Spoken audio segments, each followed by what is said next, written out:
Merci, installez-vous. Business Matin, ça tourne maintenant juste après ce qui suit.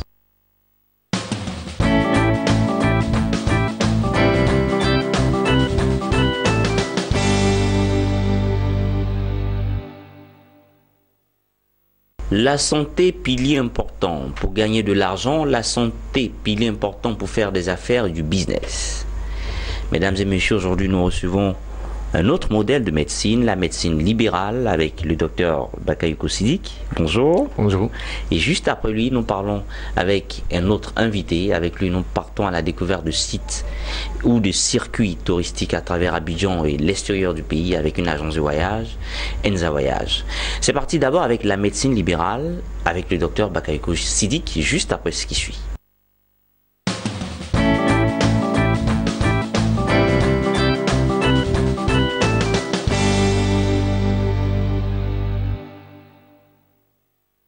Le syndicat national des médecins privés de Côte d'Ivoire.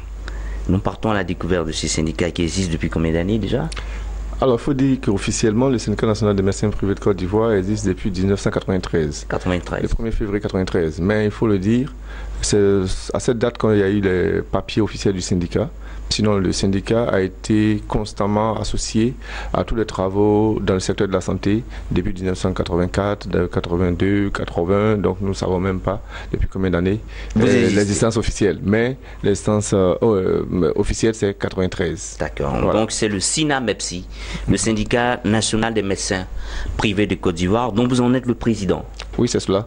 Il faut dire que j'ai pris les rênes de ce syndicat depuis le 11 juillet 2013. Oui. Voilà, depuis 2013. Non, 2017.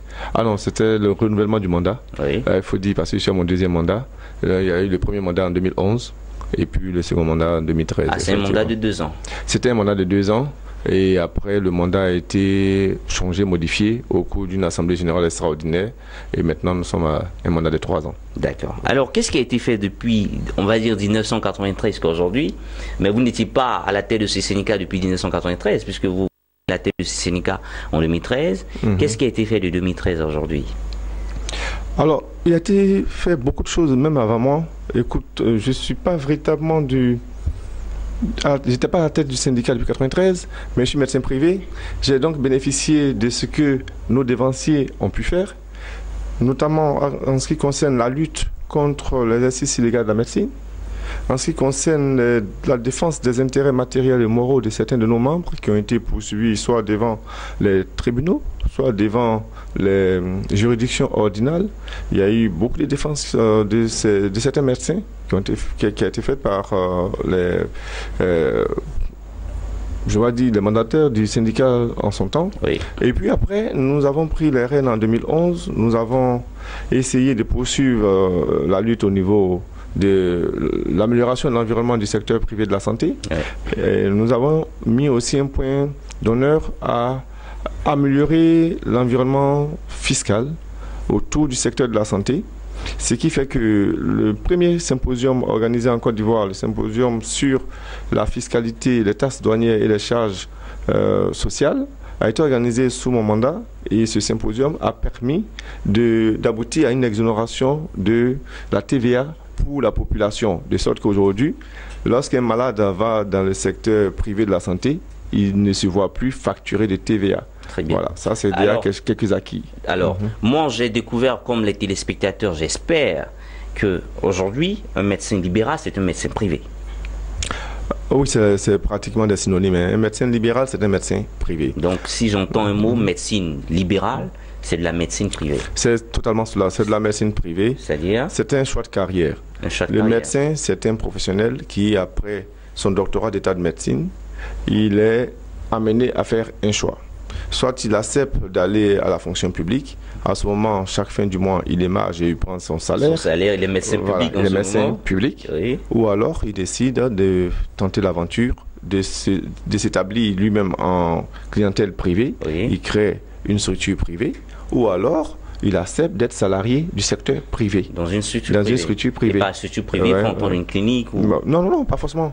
Le médecin de Business 24 est un médecin privé. D'accord. Parce que Business 24 est une structure privée. Ok. Et donc, c'est le médecin de Business 24. Donc, un médecin d'entreprise, c'est un médecin privé. C'est un médecin privé. Ok. Donc, voilà, il va dans une structure privée, peu importe, une structure de santé ou bien une structure, une entreprise quelconque. D'accord. Et il accepte de mener sa carrière là-bas. Mais vous, en tant que président du SINAMEPSI, qu'est-ce que vous conseillez aux jeunes médecins qui viennent de sortir de nos universités?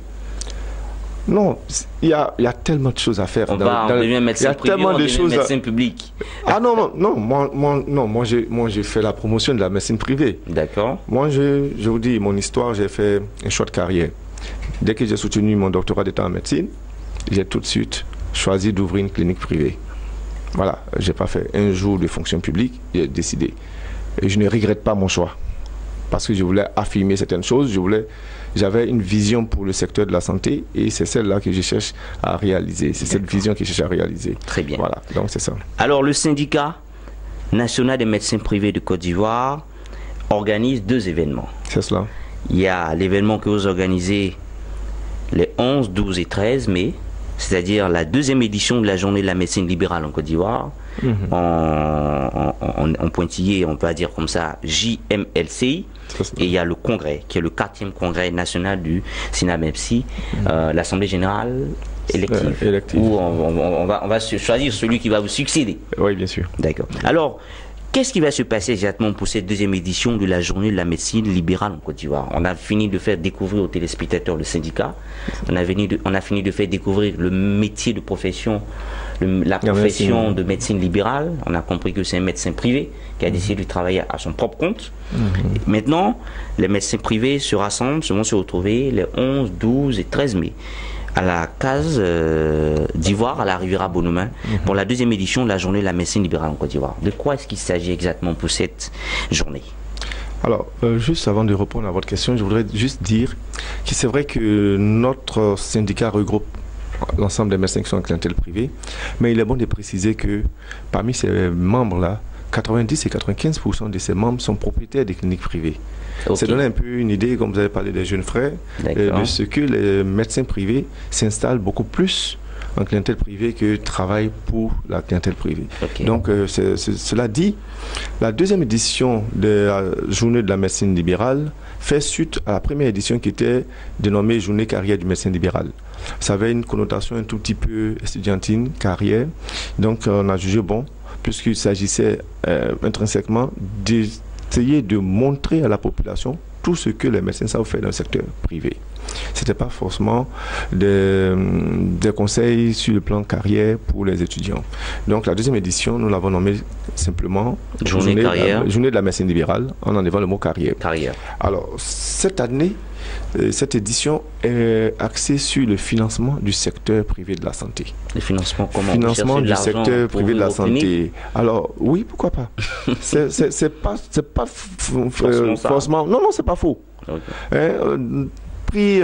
Comme vous le dites, c'est pas faux. Il s'agit de voir dans quelle mesure on peut améliorer le secteur privé de la santé, que ce soit en termes d'infrastructure ou en termes d'équipement. En termes d'infrastructure, nous avons des structures qui, malheureusement, ne répondent pas toujours aux normes. Mais il n'y a pas également d'accompagnement pour y arriver. Nous avons des structures également pour lesquelles les plateaux techniques sont vieillissants. Il faut renouveler le plateau technique et malheureusement, ce sont des choses qui demandent énormément de ressources. Et s'il n'y a pas d'accompagnement à côté, c'est difficile. Il y a par chance des structures bancaires, il y a par chance des structures de financement.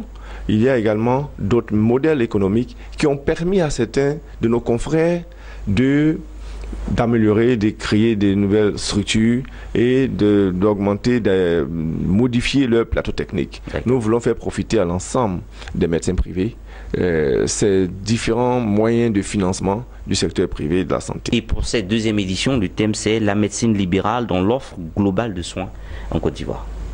Je ne comprends pas bien ce thème. Oui. L'offre globale de soins. L'offre globale de soins en Côte d'Ivoire. Vous savez que la Côte d'Ivoire, le président de la République a eu une vision qui est de faire de la Côte d'Ivoire un pays émergent à l'horizon 2020. Oui. Alors, l'émergence n'ira pas sans des ressources humaines en bonne santé. Okay. C'est clair. pour être en bonne santé, il est clair qu'il faut bien se soigner. Et on va se soigner tant dans le public que dans le privé. Vous d'ailleurs, vous me direz, quand vous tombez malade, vous allez où? Certainement dans le privé. Donc je pas d'argent, donc je veux autre truc. Bon, enfin, je ne suis pas sûr, mais bon, j'accepte. Puisque vous le dites, j'accepte. Mais il est clair que le secteur privé de la santé représente quand même 40% de l'offre de soins en Côte d'Ivoire. Okay. C'est quand même un pourcentage énorme. 40% de l'offre de soins.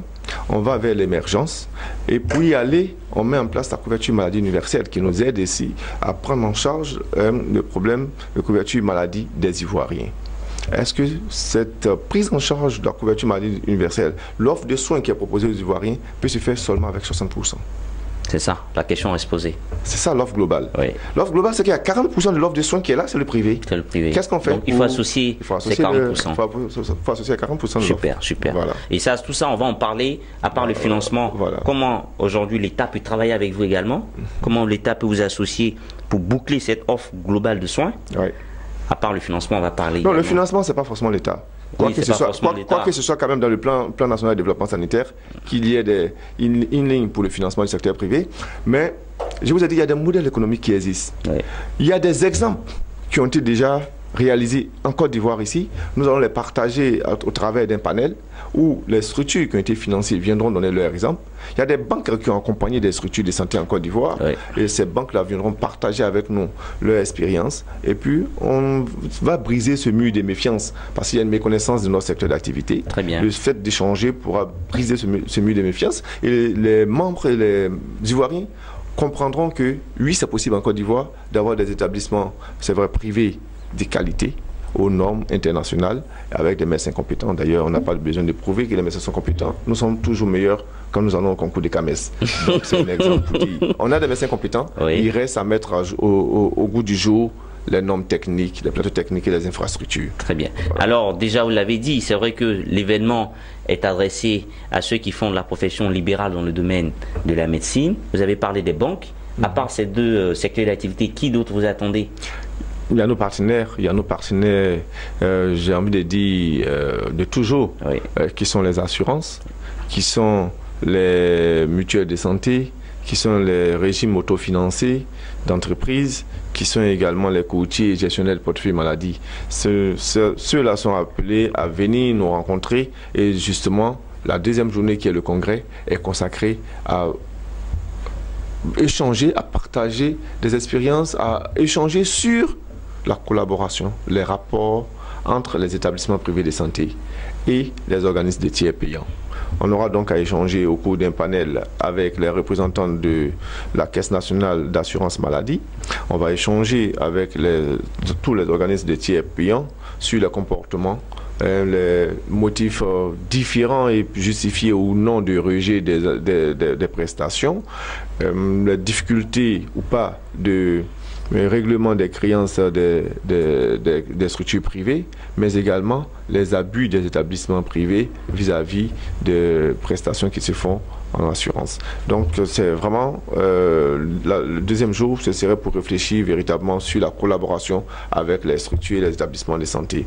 Mais l'un des pas de cette collaboration, c'est la tarification. La tarification. Donc, tout ça, on va parler de la tarification. Et 3 jours, pensez-vous que 3 jours, les 11, 12 et 13, c'est suffisant pour ça?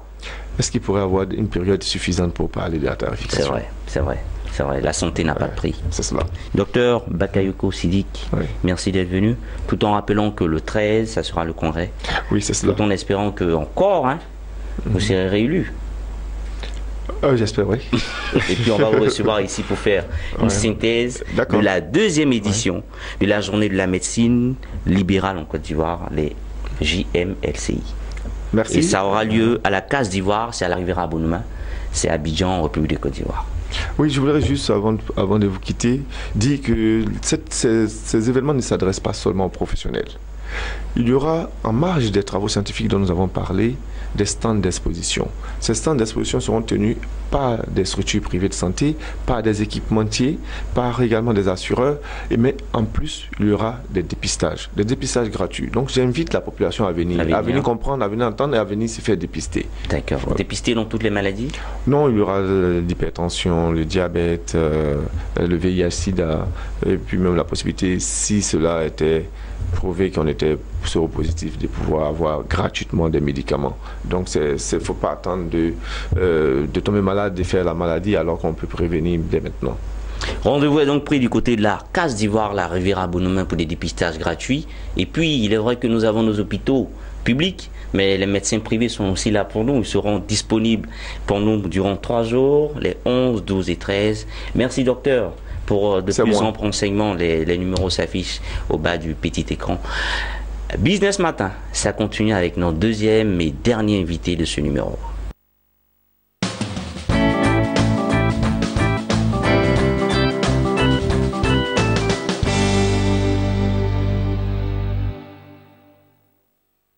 Business Matin, ça tourne et ça continue. Cette fois, on parle de voyage avec une très belle agence dénommée Enza. Enza Voyage, elle a été créée en juin 2015 et nous sommes en compagnie de l'un des responsables de cette agence de voyage qui est également spécialisée dans la réservation de billets d'avion, dans la location de voitures, dans pas mal d'activités. Enza Voyage, ils sont là avec moi. Bonjour. Bonjour, monsieur Abbé. Comment est-ce que vous allez? Oui, ça va très bien. Alors avec vous aujourd'hui on parle de voyage. Oui. D'abord Enza Voyage, c'est vrai que j'ai parlé un peu de ce que vous faites, oui. Mais est-ce que vous pourriez encore dire aux téléspectateurs la liste de vos activités? Oh, d'accord. À Enza Voyage, on a diverses activités qui vont de l'organisation de voyages pour les particuliers, les sociétés, et puis aussi des billets d'avion qu'on vend aux différentes personnes. Voilà. On est là principalement pour répondre aux besoins de la clientèle, tout ce que le client veut. D'accord. Nous, on lui obtient cela. D'accord. Alors, quand vous parlez de voyages pour les entreprises, c'est quoi? C'est des voyages d'entreprise? Comment ça se passe? Oh, c'est des voyages d'entreprise déjà, des voyages d'affaires et aussi parfois des voyages touristiques. Pour les vacances des différents agents de certaines entreprises, ils font appel à nous pour pouvoir organiser cela. D'accord. Ok. Et vous, comment de manière pratique ça se passe? Voilà. Comment ça se passe? On conclut avec la société. Pour les directeurs généraux d'entreprise qui regardent? Oui. On conclut avec la société, on leur fait des propositions. Et puis, ces derniers reviennent certainement vers nous au vu de nos très belles propositions qu'on fait. Ils viennent vers nous et puis en fonction de cela, on conclut un accord pour que tout le monde soit content. Alors, après ça, vous avez parlé également de réservation de billets d'avion. Oui, c'est cela. D'accord. Au niveau de la réservation, le client vient vers nous et il nous dit qu'il veut aller quelque part. Il veut aller quelque part voyager. Donc, dans ce sens-là, nous, on lui demande certaines informations qui sont de la date de son départ à la date de son retour, éventuellement, s'il doit revenir. C'est-à-dire le nombre de temps qu'il compte faire là-bas, voilà, son séjour. Ça. La destination, tout et tout. Et puis aussi, on le renseigne sur les documents ou bien les divers problèmes qu'il peut rencontrer. Voilà, c'est un peu tout ça. C'est pas seulement la vente de billets, mais c'est une assistance complète. La vente de billets, les billets, comment est-ce que ça se passe? Les billets, bon, comme je le disais, on a une plateforme de réservation sur laquelle on consulte. Travailler avec les compagnies? Voilà, c'est ça.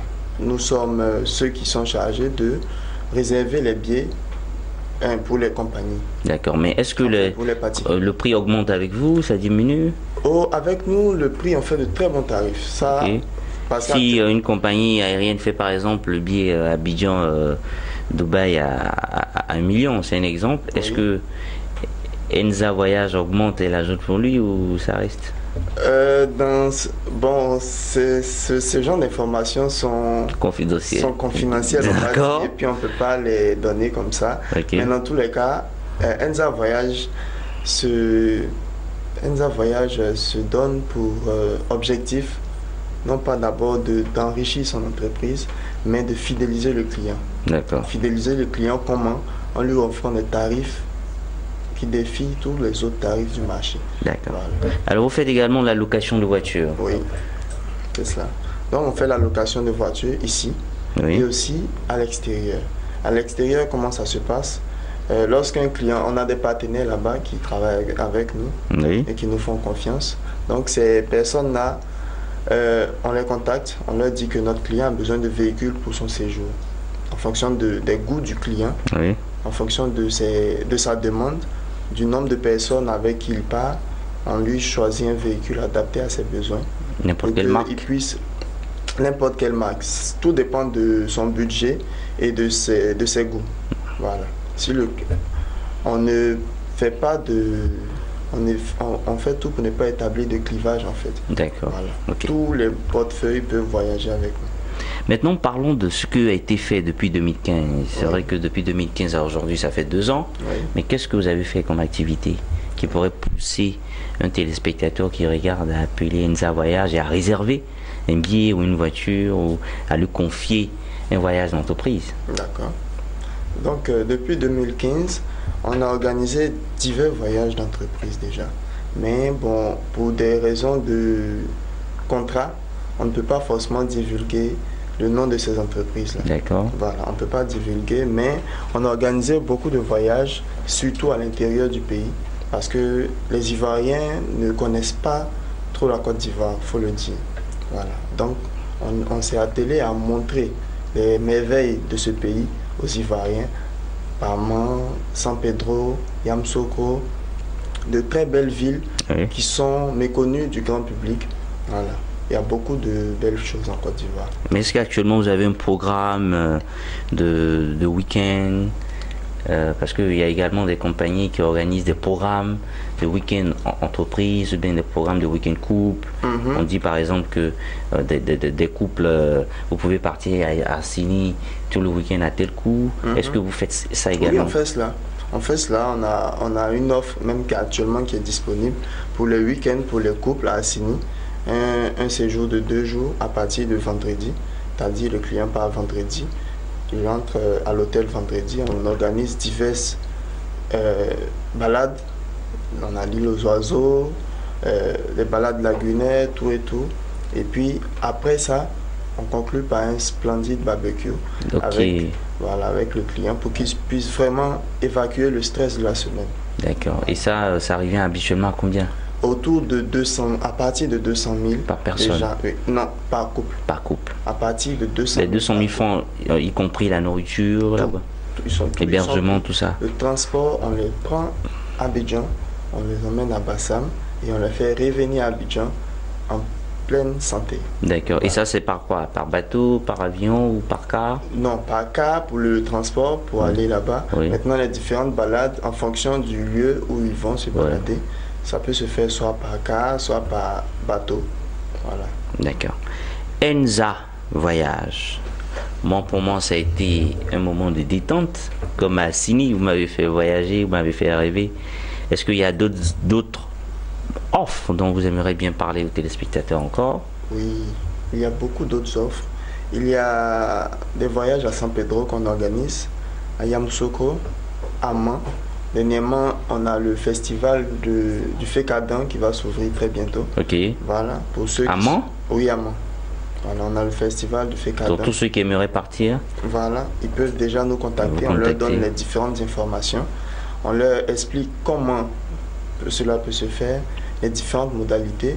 Et comme on cherche toujours à faire plaisir aux clients, au sein de notre agence, on a un service qu'on a appelé Épargne Voyage. Épargne Voyage. Épargne Voyage et un autre Crédit Voyage. D'accord. De telle sorte que le client qui n'a pas assez de moyens et qui veut se faire plaisir, qui veut découvrir les choses, ce client-là puisse venir vers nous et qu'on puisse réaliser son rêve sur plusieurs échéances. Merci, merci. Et avec vous, le slogan, c'est? C'est le client d'abord et puis Enza Voyage. Après? On va dire ça comme ça. Oh non, pas après, mais bon, on va ensemble, on avance ensemble. On avance ensemble. Merci d'être venu. Merci d'être venu. Et puis, je vais dire aux téléspectateurs qui nous ont regardés que nous avons découvert Enza Voyage pour tous vos circuits touristiques, pour tous vos balades lagunaires, pour tous vos voyages d'entreprise. Il faut appeler Enza Voyage. Le responsable est avec nous. Les numéros s'afficheront en bas de votre écran. En ce qui me concerne, aujourd'hui, j'ai fait une émission, très belle émission avec mon équipe technique, Marius Seri, Soro Chelina, celle qui va monter l'émission. Elle est également là, que j'oublie pas, Désiré Bro. Merci à tous et à toutes de nous avoir suivis. La vie et l'information économique, elle continue sur le canal 161 du Bouquet Canal+. Merci et ciao, ciao.